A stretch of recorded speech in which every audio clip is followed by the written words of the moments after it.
우리가 지난 시간까지 그리스도께서 장사 지낸 바 되셨다가 여기까지 사도신경 우리의 바른 믿음, 우리의 믿음에 대한 말씀을 드리면서 거기까지 말씀을 함께 나누었습니다. 장사 지낸 바 되었다가 3일 만에 부활하사, 부활이라는 주제로 말씀을 함께 나눌 텐데요. 장사한 지 4일 만에 죽은 자 가운데서 다시 살아나셨다. 우리가 늘 신앙의 고백, 오늘 또 예배 가운데 우리가 고백을 했습니다. 이 부활의 이 고백을 통해서, 부활의 신앙의 고백을 통해서 우리가 두 가지를 꼭 붙들어야 되는데, 먼저 역사성입니다. 2000년 전에 예수님이 정말 부활하셨는가, 그 역사성을 붙잡아야 되고요. 두 번째로 예수 그리스도의 부활이 우리의 오늘 살아있는 나와 우리의 삶과 어떤 연관성을 갖고 있는가. 막연하게 우리가 예수님이 재림하실 때 우리가 부활한다는 승천, 우리가 완전한 몸으로 부활하여 승천한다는 그것만 우리가 붙들고 있는지, 아니 현재 내가 정말로 부활신앙을 갖고 있기 때문에 내 삶에 어떤 유익이 있지? 내가 밥을 하든 직장을 다니든 공부를 하든 내가 예배를 드리든 내 삶에 여러 가지 많은 부분들을 만나게 될 건데요. 그 만남 속에서 정말로 예수 그리스도를 내가 부활하심을 믿는 그 믿음이 어떤 유익을 줄까? 보편적으로 우리는 신앙의 어떤 고백은 합니다만 그리스도의 부활이 정말로 내 인생 가운데, 내 삶 가운데 어떤 유익을 주는가? 이 부분에 대한 우리는 그 질문에 대한 답을 우리는 분명히 갖고 있어야 됩니다. 자, 이 질문에 대한 답을 갖고 있을 때 정말 우리 이 땅의 삶이 윤택하고 부유해야 할 수 있어요. 더 이상 우리 앞에 펼쳐진 것은 더 이상 어떤 문제도 되지 않는 은혜를 우리가 입게 되어지거든요. 먼저 오늘 이 말씀을 이제 궁극적으로 부활이 우리가 어떤 유익을 주는가 실질적인 면에서 몇 가지 생각해보고 이 부활 신앙에 대해서 사탄이 얼마나 집요하게 믿지 못하도록 혹은 우리가 고백을 하지만 그 고백하는 것을 그쳐버리고 우리 삶 속에 이것을 믿지 않는 믿음이 없는 삶을 살아가도록 우리를 그렇게 비참하게 만드는가를 좀 생각해 보도록 하겠습니다. 예수 그리스도의 부활이 과거와 관련된 유익이고요. 현재와 관련된 유익, 내가 오늘 살아가는 삶 속에서 그런 미래와 관련된 유익, 이 세 가지 우리가 유익을 붙잡을 수 있는데요. 첫 번째, 우리는 과거와 관련된 유익이 어떤 것인가?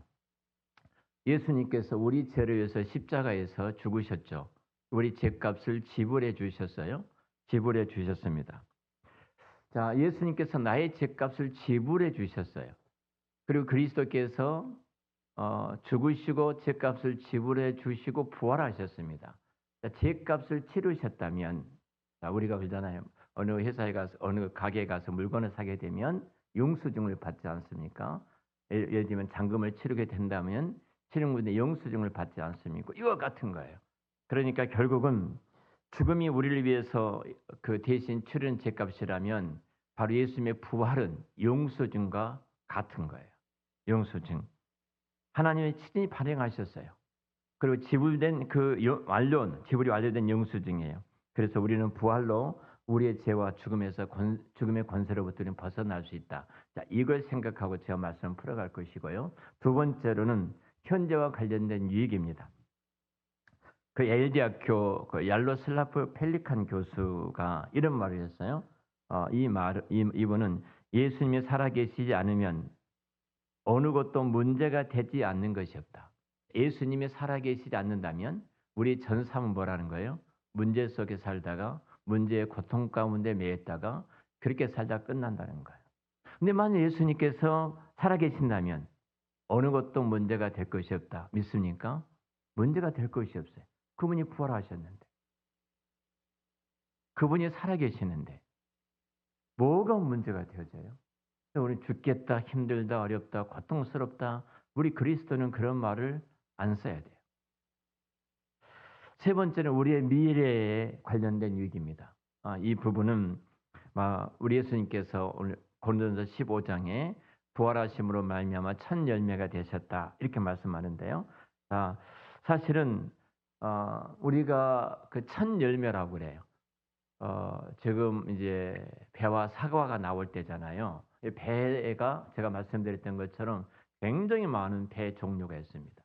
뭐 제가 그 백골에 있을 때는 뭐 신고, 사과배, 이마무라 뭐 등등등 이런 배들이 참 많았어요.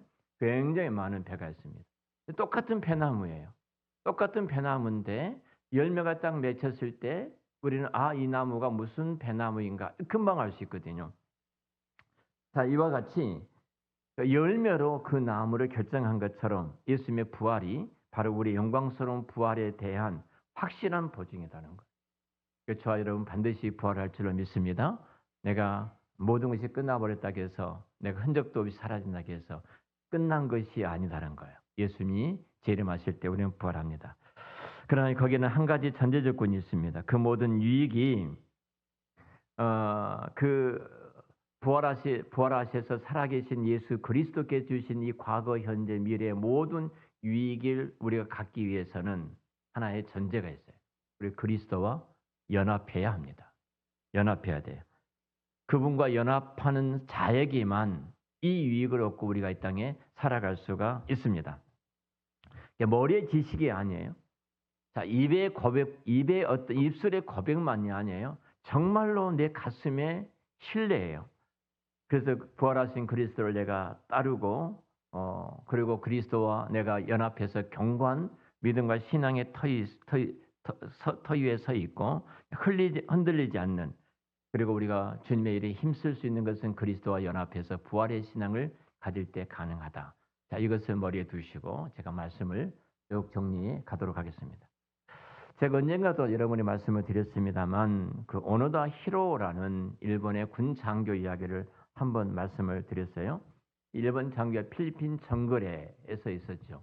그리고 1974년 2월 21일 날 드디어 이 정글에서 이분이 나오게 되어집니다. 그러니까 일본이 패망을 하게 되죠. 44년도, 45년도 일본이 패망하는데요. 이 사람이 하는 일은 그곳에 있었던 그 소대장이었어요. 소대장이었는데 그를 따르는 병사들이 한 36명 정도 되었는데 다 죽고 투항을 하고 혼자 남아 있는 거예요. 그 정글 속에 혼자 남아 있어. 그가 매일 하는 일이 있었답니다. 그가 했던 30년이 그 30년이죠. 79년도니까 44년, 40년, 30년 정도. 이 친구가 매일 했던 일이 뭐냐면은 군대 가면은 매일 저녁마다 한 일이 있어요.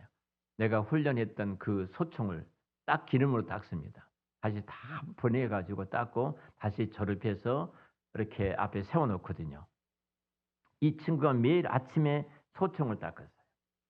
소총을 닦고 그리고 늘 딱 일어나면 가상의 상관이 있어요. 가상의 상관이 있는데 그 상관한테 인사를 하면서 아침 보고를 해요. 그리고 마지막 잘 때도 점호를 하는 것처럼 이제 그 가상 상관한테 격려를 하고 또 보고를 하고 그 가상 상관에게 하루 종일 돌아다녔던 정찰을 했던 내용들을 보고를 하고 적들을 피해서 숨고 헤어진 옷들을 뭐 30년 동안 한 벌 옷이니까요. 그 헤어진 옷들을 계속 기어 입었습니다. 여러분 그 삶은 한마디로 패잔병의 삶이죠. 전쟁에서 이제 패배하고 숨어서 혼자 살아가고 있거든요. 젊은 날 그런 그 기백이 있는 군 소대장으로서 30여 명이 넘는 자기 부대원들을 이끌고 전쟁에 참여했던 자예요. 그래서 이제 그렇게 참여하다가 분리해서 정글로 돌아가게 되고 그리고 같은 소대 병사들이 다 이제 투항을 하게 되고 다 이제 죽기도 하고 그렇게 됐어요. 근데 이 사람은 모두가 투항이 할 때도 끝까지 군인 영서를 버리지 않고 버텨갑니다. 그 자기의 일본의 군인의 정신을 지키겠다고 그는 투항을 하지 않고 산속에서 이제 사는 거예요. 근데 한번 생각해 보세요. 그런 삶은 명분밖에 없는 거예요. 명분뿐이지 실제로 그의 삶은 어떤 삶이에요? 폐잔병 아닙니까? 거지처럼. 가장 불쌍한 사람을 삶을 살고 있었거든요. 그 폐잔병에게 생각해 보세요. 무슨 기쁨이 있겠습니까? 무슨 평안이 있겠습니까?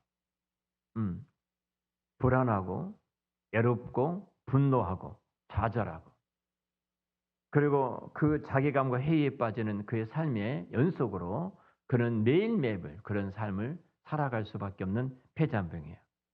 이 오노다 히로처럼 제가 이 말씀을 드린 것은 우리 그리스도인도 마찬가지예요. 자, 이 사람이 폐잔병으로 만든 것은 비참한 폐잔병으로 살아간 것이 밀림이었습니까?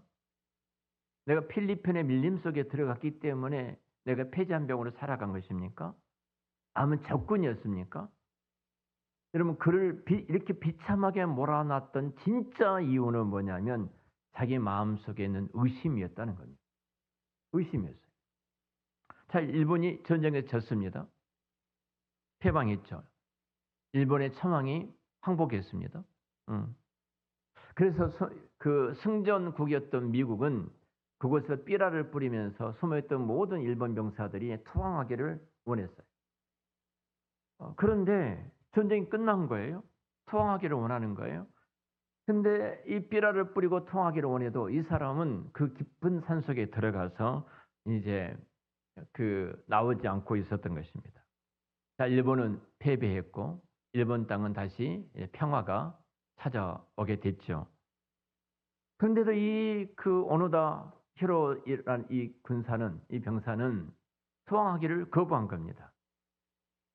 분명히 미국 공군들이 삐라를 뿌리는데 이유가 있다. 끌어내서 우리를 죽이려고 삐라를 뿌리고 있다는 사실에 의심을 하는 거죠. 삐라를 뿌린 이유는 분명히 우리를 이끌어내 가지고 삐라를 뽑고 나오면은 우리를 죽이려고 그렇게 한다. 그리고 심리전일 것이다. 계속 의심하는 거예요. 일본 정부가 나와서 호소를 합니다. 투항해라. 이제는 끝났다. 그리고 어딘가 숨어서 나오지를 않는 겁니다. 꿈쩍도 하지 않는 겁니다. 심지어는 가족까지 동원해서 투항하지 않는 사람들을 투항하도록 설득을 한 거예요. 근데 끝까지 나오지 않도록 거부한 거예요. 가족을 동원하고 일본 정부까지 나와서 투항하라고 한 것은 가족과 일본 정부를 빙자해서 나를 이끌어내 가지고 나를 죽이려고 하는 것이다 하는 의심. 그 의심이 그곳에 숨어있던 그 폐잔병의 삶에서 나오지 못하도록 그리고 폐잔병으로 30년이 넘도록 살도록 만들었다는 사실에 여러분 우리는 어떻습니까? 한번 고민해 봐야 됩니다. 내가 정말 하나님 말씀을 믿고 있는가?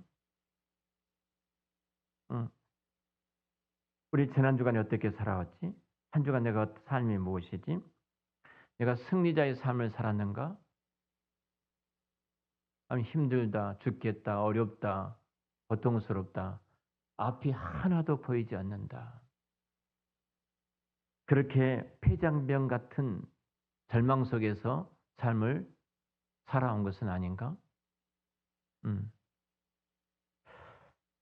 여러분 영적 폐장병은요, 그의 삶이 돈이 없어서 아닙니다. 건강이 나빠서 또 아닙니다. 일이 꼬이고 관계가 뒤틀려서 그것도 아닙니다. 여러분 우리가 한번 생각해 보세요. 지금보다 훨씬 어려웠던 그 시절에 우리는 어떻게 훨씬 그때는 더 잘 살았잖아요. 오늘 정면 집사님께서 교회 오셔서 잠깐 교제하는 시간을 가졌어요. 조카에 대한 이야기를 하더라고요. 조카가 공부를 잘하는데 이제 어머니는 이혼을 하고 어머니는 늘 술을 먹다가 늘 술로 것만을 먹다가 결국은 뇌졸중이 되어서 쓰러지게 되어지고 젊은데 30대 이제 후반 40대 초반 됐다고 그래. 정확히 나이는 이종 사촌 동생이죠. 아니 사촌 동생이죠. 근데 그 조카는 공부를 잘하는 겁니다. 공부를 잘해요. 그래서 혼자 다 그냥 엄마를 수발하면서 그냥 공부를 하는 거예요. 뭐라고 말하냐면 이런 환경이라면 둘 중에 하나일 것이다. 얘들이 잘못된 길로 가든지 아니면 특별한 아이가 되든지. 그래서 이 아이가 잘못된 길로 가지 않기 위해서 가족들이 이렇게 매달 형제들이 팔형제들이 팔남매인가 영집산 형제들이 모은 돈을 좀 전해주게 됐고 또 따로 장학금을 지금 주고 있거든요. 그래서 그 아이가 건강하게 자랐으면 좋겠다. 그 마음을 담아서 또 저한테 쭉 말씀을 하더라고요. 여러분 분명히 똑같은 환경이지만 그 환경 가운데 어떤 사람은 극단적 어두운 데로 흘러가는 사람이 있고요. 똑같은 환경이지만 그 환경 속에서 특출하게 무엇을 끄집어내는 사람이 있잖아요. 우리 이재명 대통령 같은 분이 그런 분이 아니겠나 싶어집니다. 정말로 가난한 시골의 깡통 경상도 안동 시골에서 올라와 가지고 어렸을 때부터 공부를 그 공장에 다니면서 공부도 못하고 하다가 프레스에 손이 눌려 가지고 그냥 불구의 몸이 됐잖아요. 근데 그분을 봤던 분이 이런 이야기를 하더라고요. 천재 중에 머리가 천재였다. 같이 일을 했어요, 공장에서. 일을 하는데 때로는 그 공장에서 일할 때 옛날에 매를 많이 맞았답니다. 17, 18살 땐가 이제 학원에 어디 동대문까지 학원에 갔다가 성남서 하루 일이 끝나게 되면 그곳에 가서 학원에 가서 공부를 하고 다시 오고. 그래서 8개월 만에 고등학교 검정 그 자격증에 합격을 하게 되고 8개월 만에 대학에 아주 우수한 성적으로 4년 장학금을 받고 들어갔는데 그 공부한 시간이 그 공장에서 일을 하고 학원에 가고 그 먼 곳에 가지고 다 집에 돌아오고 진짜 어두운 환경이었는데 그 좋은 성적으로 장학금 받고 대학까지 들어갔다. 그 보면은 대단한 사람이다. 이 말 하더라고요. 여러분 우리 한번 생각해 봐요. 우리는 부족합니다. 그런데 우리가 영적 폐자명으로 살아가는 것은요. 어느덧 이야기를 내가 했던 것처럼 정말 내가 부활을 믿고 있다면 그 폐자명으로 살아갈 수 있을까요? 내가 영적인 폐자명으로 살아갔던 중요한 이유가 하나예요. 의심이라는 것 때문에. 의심. 정말 살아나셨을까? 부활은 나하고 상관이 없어. 예수님이 지금 살아계셔서 내 곁에 계시고 내 안에 나와 함께 계시고 그리고 나를 책임지신다는 것을 의심하기 때문에 우리는 이 땅에서 영적인 폐잔병으로 살아가는 것입니다. 많은 우리 그리스도인들이 예수님이 실제로 실체로 살아 계셨다는 사실을 믿지를 않아요. 사도신경 신앙 고백을 그렇게 하면서도 정말로 믿든가? 정말로 믿음은 우리는 행동으로 나타날 수밖에 없어요. 행위로. 우리 예배 시간마다 우리가 입으로 장사한 지 3일, 4일 만에 죽은 자 가운데서 다시 살아나셨다 고백은 하지만 정말로 그것이 실제로 내 삶 속에서 자원이 되고 에너지가 되어지고 이 세상에 누구도 감당할 수 없는 초기 기독교의 성도들처럼 우리가 그런 능력 있는 삶을 살아가고 있는가 하는 우리 질문입니다.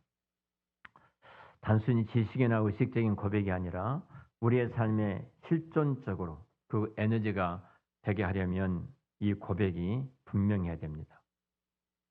제가 두 가지 고백이 분명해야 된다고 말씀드렸죠. 그 하나가 그리스도의 부활의 역사성, 두 번째로는 연관성의 역사성과 연관성입니다.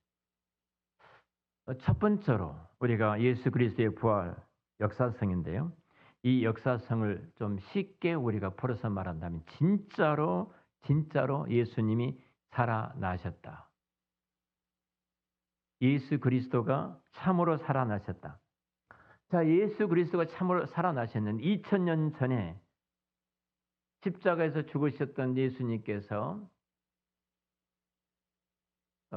그 부활하셨다는 이 사실, 다시 살아나셨다는 사실, 우리는 이것을 믿지 못하도록 사탄은 모든 방법을 다 동원해서 의심하고 믿지 못하도록 2000년 기독교 역사 가운데 지금도 우리 가운데도 계속해서 공격하고 있다. 내가 왜 믿지 못하지? 예수님이 2000년 전에 부활하신 사실, 그 역사성을 내가 믿지 못한 이유가 무엇이지? 한번 생각해. 무엇 때문에 내가 믿지 못하지? 여러분, 만약 예수님의 부활이 없다면 기독교 전체가 무너집니다. 만약 예수 그리스도의 부활이 없다면 우리의 삶의 모든 것들이 헛된 것이라고 지금 바울이 이야기를 하고 있거든요. 여러분, 대들보인데요. 부활은 대들보가 무너지면 집은 한순간에 무너진다는 사실을 잘 아실 것입니다.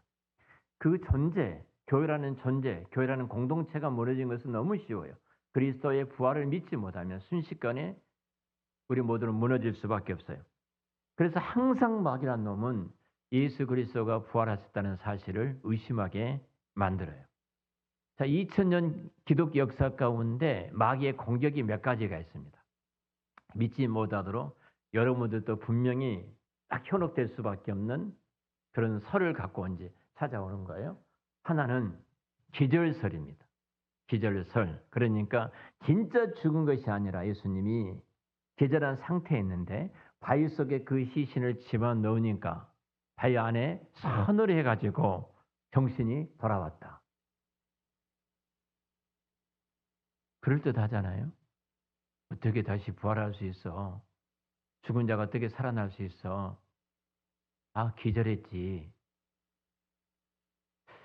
또 하나, 빈 무덤설입니다.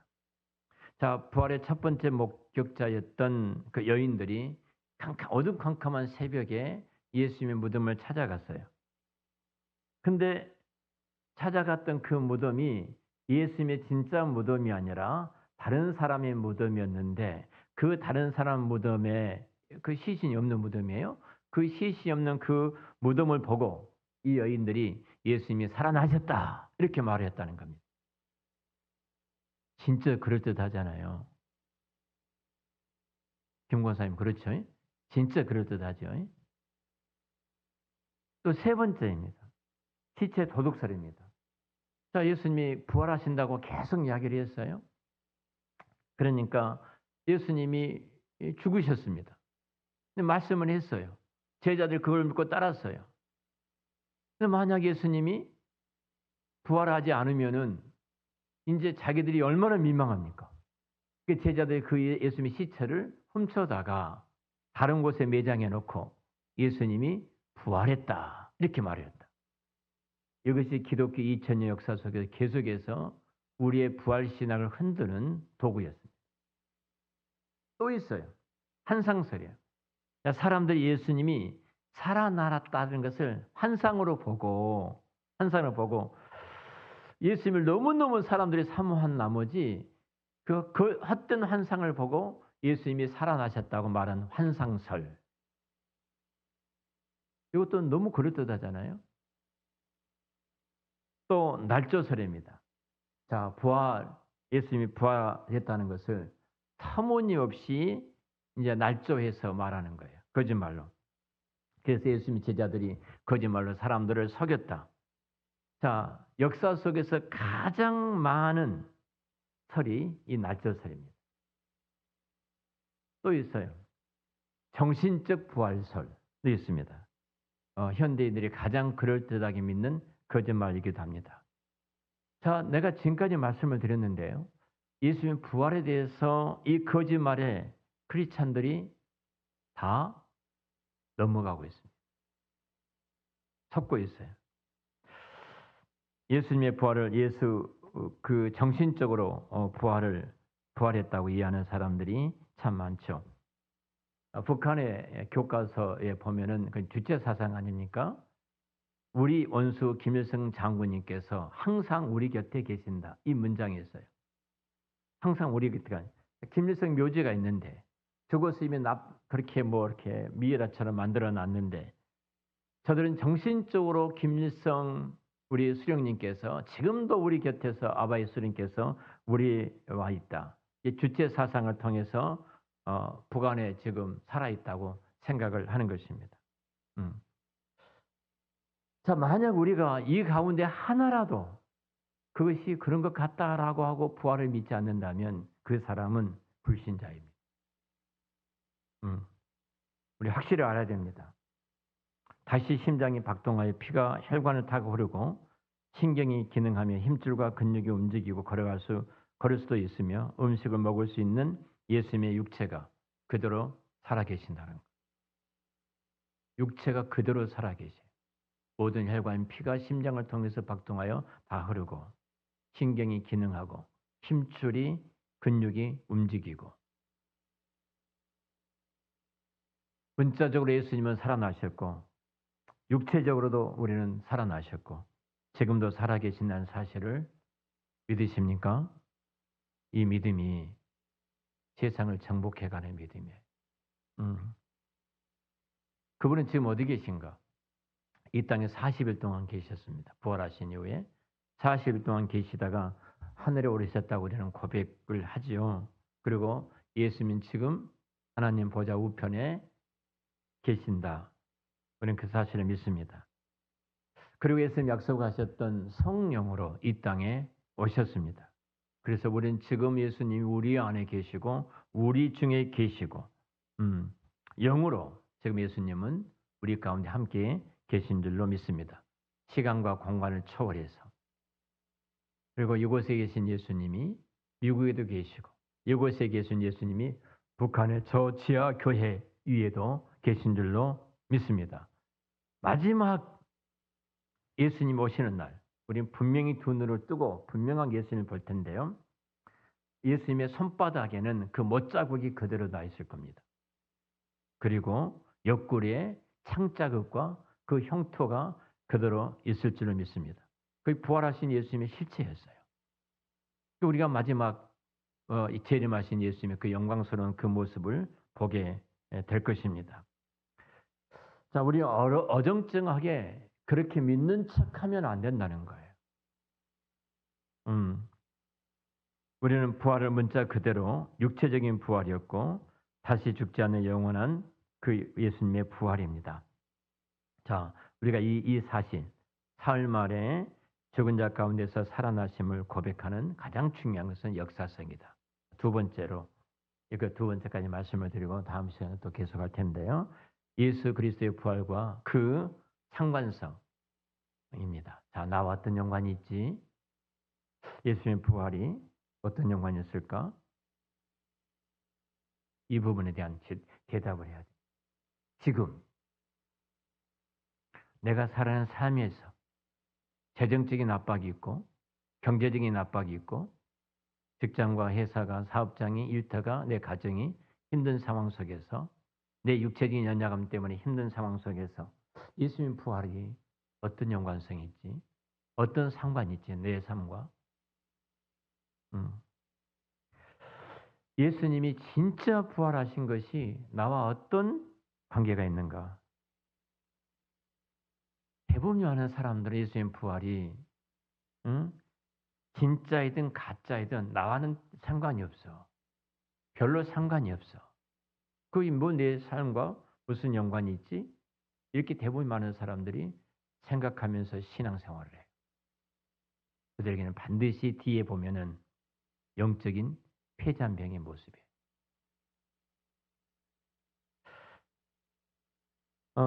예수님의 살아나심이 그 남의 이야기처럼 혹시 혹은 들리지 않는가? 그래서 우리는 분명히 그렇게 남의 이야기처럼 들린다면 한번 우리에게 질문해 봐야 돼요. 그리스도의 부활이 나에게 어떤 유익을 주는가? 어떤 유익을 주는가? 다른 말로 한다면 나와 어떤 상관이 있는가? 이 말씀입니다. 자, 그것은 어떤 유익을 준가? 제가 서를 말씀드렸던 것처럼 과거, 현재, 미래 예수님의 죽음과 부활은 절대적인 상관이 있다는 겁니다. 그래서 우리는 그리스도의 부활의 그 역사성만 아니라 부활의 상관성도 붙들고 살아가야 되는데 오늘 저와 여러분들 살아가는 삶 속에 가장 중요한 내용입니다. 자, 부활의 상관성에 나와 상관성에 대해서는 다음 주에 이 말씀을 가지고 함께 그리스도의 부활이 내게 어떤 유익을 가져왔는가? 그리스도의 부활을 믿는 내가 과거에 어떤 유익이 있고 현재 어떤 유익이 있고 미래에 어떤 유익을 가져오는가에 대한 것은 다음 시간에 말씀을 드리도록 하겠습니다. 다음 시간에는 또 추석 명절이어서 가정 예배로 드리니까 그 다음 주가 되겠네요. 부활의 큰 유익을 위해서 기도 많이 하시기 바랍니다. 네, 우리 함께 기도하겠습니다.